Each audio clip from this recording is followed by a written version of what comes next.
Hello दोस्तों, कैसे हो आप सब। स्वागत है आप सबका इस वीडियो में। देखिए, जो आज का वीडियो है विटामिन्स के ऊपर है और मैंने एक बहुत अच्छी ट्रिक बनाई है आप सभी लोगों के लिए, जिससे आप सभी विटामिन्स के डेफिशिएंसीज़ को एक ट्रिक के साथ याद रख सकते हैं अपनी फिंगर टिप्स पर।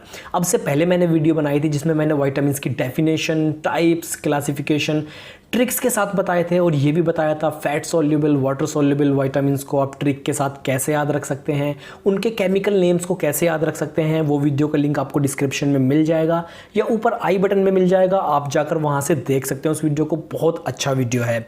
आज हम पढ़ेंगे डेफिशिएंसी, विटामिन की डेफिशिएंसी से जो डिजीज़ हो जाती हैं, उन सभी डिजीज़ के या डेफिशिएंसीज़ के नाम हम ट्रिक के साथ कैसे याद रख सकते हैं, क्योंकि ये जितने भी विटामिन्स हैं ये बहुत ज़्यादा इंपॉर्टेंट हैं और जितने भी विटामिन्स हैं इनमें से अक्सर कॉम्पिटिटिव एग्जाम्स में क्वेश्चंस पूछे जाते हैं और सभी कॉम्पिटिटिव एग्जाम्स के लिए ये वीडियो बहुत ज़्यादा इंपॉर्टेंट है। तो आखिर तक ज़रूर देखना वीडियो को।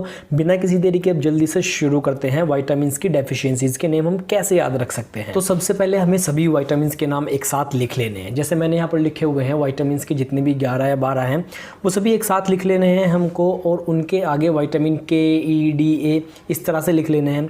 इसमें इंपॉर्टेंट बात यह है कि हमको विटामिन बी कॉम्प्लेक्स एक साथ लिखने हैं सारे, जैसे B1, B2, B3, B5, और उसके अलावा जितने विटामिन कॉम्प्लेक्सेस हैं वो सब एक साथ लिखने हैं। जैसे मैंने यहाँ पर एक वर्ड लिखा हुआ है कीड़ा, यानी कि विटामिन के, vitamin E, vitamin D, vitamin A और विटामिन सी।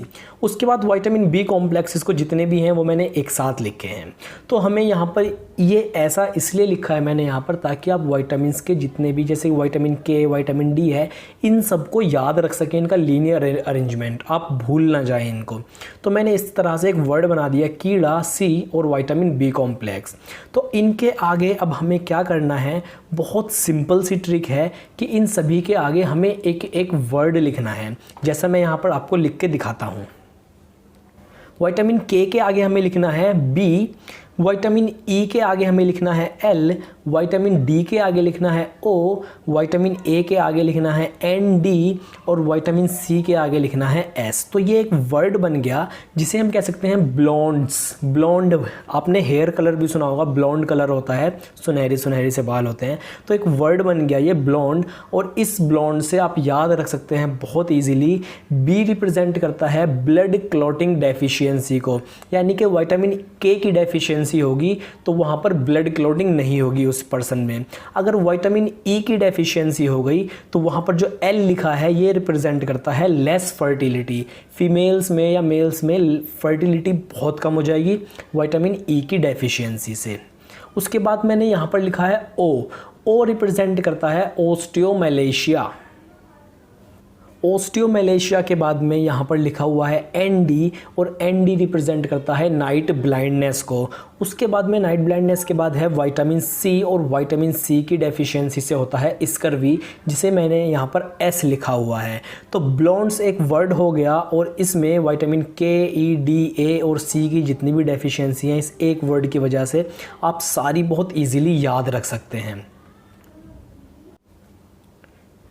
अब उसके बाद में आते हैं विटामिन बी कॉम्प्लेक्सेस। देखिए, विटामिन बी कॉम्प्लेक्सेस बहुत कंफ्यूजन हो जाता है लोगों को इसमें। तो सबसे पहले जो मैंने बताया था आपको B1, B2, B3, B5, B6, B7, B12, इस तरह से आपको अपने सीरीज़ में लिख लेना है। और फिर एक वर्ड लिखना है यहाँ पर बप्पा, BAPPA और आगे DM लिखना है, बप्पा DM। जैसे होता है गणपति बप्पा मोरिया, तो बप्पा और आगे लिखना है DM। ये एक वर्ड हो गया। अब ये वर्ड अगर आपको याद हो गया तो इसी के फर्स्ट जो अल्फ़ाबेट्स हैं इन्हीं से हमको वर्ड बना लेना है सिंपली। जैसे ब्लॉन्ड्स था ऊपर, वो बहुत इजीली याद हो गया आपको। इसी तरह से यहाँ पर बप्पा, DM, विटामिन बी कॉम्प्लेक्सेस सारे एक झटके में आपको याद हो जाएंगे। तो B रिप्रेजेंट करता है विटामिन B1, इसके आगे जो B लिखा है ये रिप्रेजेंट करता है बेरी को। विटामिन B1 की डेफिशिएंसी होगी तो कौन सी बीमारी होगी, बेरी।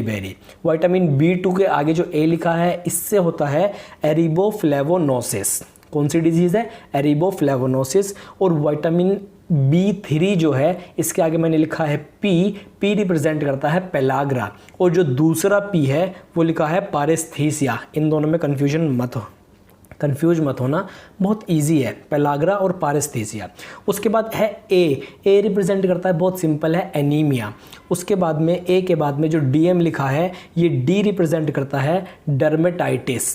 एक बीमारी होती है विटामिन B7 की कमी की वजह से, जिसे कहते हैं डर्मेटाइटिस, और विटामिन B12 और B9 की डेफिशिएंसी से, इन दोनों की डेफिशिएंसी से एक बीमारी होगी जिसे कहते हैं मेगालोब्लास्टिक एनीमिया। देखिए बप्पर डीएम से beriberi, ariboflavinosis, pellagra, paraesthesia, A for anaemia, dermatitis और मेगालोब्लास्टिक एनीमिया। तो ये सारी डिजीज़ हैं जो आपने सिर्फ 4-5 मिनट में एक ट्रिक पे याद कर लिया। अब कहीं भी क्वेश्चन आ जाए आप इजीली इनका आंसर कर सकते हैं। तो अभी आपको एक बहुत इंपॉर्टेंट बात और बताता हूँ, और बहुत मज़ेदार बात है कि मैंने क्वेश्चन पूछा था कम्युनिटी टैब पर कि which of the following is a sexually transmitted disease. इन बीमारियों में से कौन सी बीमारी सेक्सुअली ट्रांसमिट हो सकती है। ऑप्शंस दिए थे निमोनिया, ट्यूबरक्लोसिस, डेंगू या डेंगी और अर्थराइटिस। तो इनमें से 16% लोगों ने कहा कि निमोनिया सेक्सुअली ट्रांसमिट हो सकता है। ये बिल्कुल गलत जवाब था। जिनमें से 21% लोगों ने कहा कि टीबी इसका सही जवाब है। टीबी यानी कि ट्यूबरक्लोसिस भी सेक्सुअली ट्रांसमिट नहीं होता। और 55% लोगों ने कहा कि आर्थराइटिस सेक्सुअली ट्रांसमिट होता है, यानी कि गठिया बाय सेक्सुअली ट्रांसमिट होता है। अरे भैया, आर्थराइटिस एक ऑटो इम्यून डिसऑर्डर है, वो सेक्सुअली ट्रांसमिट नहीं हो सकता। तो ऑप्शन बचा डेंगू। अब आप कन्फ्यूजन में ये होंगे कि इनमें से तो कोई सी भी डिजीज़ सेक्सुअली ट्रांसमिट नहीं होती। जी नहीं, ऐसा नहीं है। लेटेस्ट स्टडी के मुताबिक पता चला है, लेटेस्ट स्टडी के अकॉर्डिंग, कि डेंगू या डेंगी जो है वो एक सेक्सुअली ट्रांसमिटेड डिजीज़ है। डेंगू सेक्सुअली ट्रांसमिटेड हो सकता है। ये एक एसटीडी है। इसके ऊपर मैंने वीडियो बनाया हुआ है, जाकर देख लीजिएगा, डिस्क्रिप्शन में लिंक मिल जाएगा। और इस तरह के अपडेट्स डेली पाने के लिए हमारे चैनल को सब्सक्राइब ज़रूर करना, क्योंकि यहाँ पर आपको इस तरह की अपडेटेड चीज़ें मिलती रहेंगी। याद रखना, डेंगू एक एसटीडी है। वीडियो पसंद आ गया हो तो लाइक ज़रूर करना, दोस्तों को शेयर ज़रूर कर देना, क्योंकि मैंने देखा है कि कॉमेडी वाली वीडियोज़ पर जिनमें लोग गाली बक के 2 चांटे मारकर लाखों मिलियन लाइक्स ले लेते हैं, भाई ये ज्ञान वाली वीडियो है, आपको इसे लाइक करना ही पड़ेगा अगर आपने यहाँ से ज्ञान हासिल किया है। तो अगर आपको यहाँ से थोड़ा सा भी ज्ञान मिल गया है ना, अब आपका फ़र्ज़ बनता है कि आप इस वीडियो को लाइक करिए। इस वीडियो पर लाइक का टारगेट है 5000, और मुझे ये लाइक्स चाहिए भाई, चाहिए तो चाहिए, किसी भी तरह चाहिए। तो अब देख लो आप। चलो, वीडियो देखने के लिए थैंक यू। बने रहिएगा हमारे चैनल पर।